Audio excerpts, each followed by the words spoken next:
ವಿದ್ಯಾಬುದ್ಧಿ ಕಲಿಸಿ ಮಕ್ಕಳ ಭವಿಷ್ಯ ರೂಪಿಸಬೇಕಾದ ಶಿಕ್ಷಕನೇ ಕಾಮಪಿಶಾಚಿಯಾಗಿ ವರ್ತಿಸಿರುವ ಆಘಾತಕಾರಿ ಘಟನೆ ಚಿತ್ರದುರ್ಗ ಜಿಲ್ಲೆಯ ಚಳ್ಳಕೆರೆ ತಾಲ್ಲೂಕಿನಲ್ಲಿ ಬೆಳಕಿಗೆ ಬಂದಿದೆ.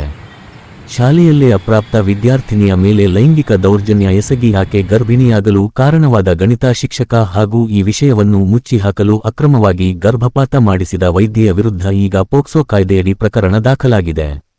ಚಳ್ಳಕೆರೆ ವ್ಯಾಪ್ತಿಯ ಹಿರಿಯ ಪ್ರಾಥಮಿಕ ಶಾಲೆಯ ಗಣಿತ ಶಿಕ್ಷಕ ಎಚ್.ಓ. ರಾಜಣ್ಣ ಎಂಬಾತನೇ ಈ ನೀಚ ಕೃತ್ಯವೆಸಗಿದ ಆರೋಪಿ.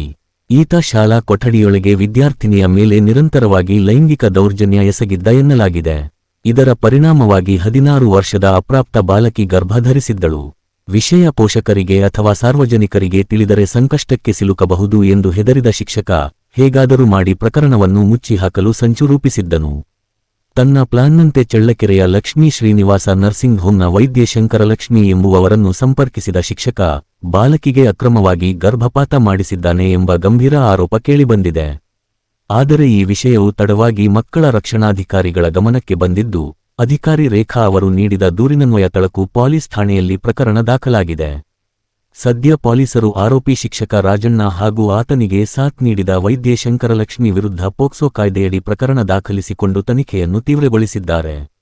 ಶಾಲೆಯ ಆವರಣದಲ್ಲೇ ವಿದ್ಯಾರ್ಥಿನಿಯ ಮೇಲೆ ಇಂತಹ ದೌರ್ಜನ್ಯ ನಡೆದಿರುವುದು ಪೋಷಕರಲ್ಲಿ ಭೀತಿ ಮೂಡಿಸಿದ್ದು, ಜಿಲ್ಲೆಯಾದ್ಯಂತ ಸಾರ್ವಜನಿಕರು ಆಕ್ರೋಶ ವ್ಯಕ್ತಪಡಿಸುತ್ತಿದ್ದಾರೆ. ಮಗುವಿನಂತೆ ನೋಡಿಕೊಳ್ಳಬೇಕಾದ ಶಿಕ್ಷಕನೇ ಈ ರೀತಿ ನಡೆದುಕೊಂಡಿರುವುದು ಸಮಾಜ ತಲೆತಗ್ಗಿಸುವಂತಾಗಿದೆ.